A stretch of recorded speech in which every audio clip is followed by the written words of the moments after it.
شان صدیق و فاروق دا کی دساں اچھا اس تو پہلے گل سن لے. ایک بندہ میرے کو لائے کہندا کربلا دی بڑی شان ہے. میں کہا سبحان اللہ, کون نہیں ماندا بھائی مان جڑے کربلا دی شان نہ مننے.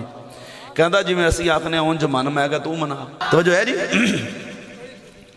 کہندا جی میں اسی آکھنے اونج منو. میں کہا منا بھائی. کہندا جتھے مولا حسین دا روضہ ہے نا 3 میل ادھر 3 میل ادھر 3 میل ادھر 3 میل ادھر 120 میل ایریا جنہ بڑا گناہگار ہو ایک دفعہ لے آکے دبو سدھا جنتی ہے.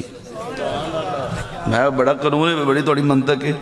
میں مثال دینا ہوں, تو 30 میل ادھر جاؤ تو پتہ نہیں کتھوں کراس ہے, ادھر جاؤ تے گگو منڈی بندہ جا پہنچتا ہے, تے ادھروں جاؤ تے پاک پتن بابے دی نگری کراس, ادھروں جاؤ تے جناب کمیل تو بیگاں ٹپیا ہوندہ ہے ایڈا علمہ ایریا. کہنا نہیں مولا حسین دیاں برکتاں ہی بڑیاں نے. میں کہا مان لیا مولا حسین دیاں برکتاں. سبحان اللہ. سی تے ولیاں تے زیر صاحب مردے ہی تاں دفن کرنے انہوں دے صدقے ساڑھے بخشے جان.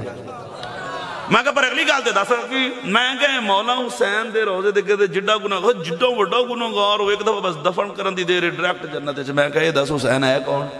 کہندا نبی پاک دا دوتر ہے, نبی پاک دا نواسا ہے, حضور دا خون ہے, نبی دی زبان چوسی ہے, حضور دے کھنجے دے سوار. میں کہا ساری گلاں ٹھیک نے. کہندا یہ دوتر ہے نبی پاک دا, اس وجہ تو جڑا دیر دے گرد 120 میل ایری دفن ہوئے سیدھا جنتی ہے.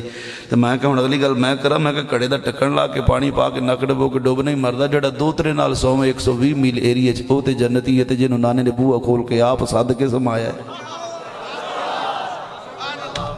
کیوں بھائی تو جو ہے جنہوں نانے نے آپ. میں کہا توڑا مرے ایران ہے, توڑا مرے پاکستان ہے, توڑا مرے افغانستان ہے, جڑا گناہ تو ہی زبردستی جا کے دبو تے آپ کو جنتی ہے تے جدے واسطے حضور بوہا ہی آپ کھولے ہیں.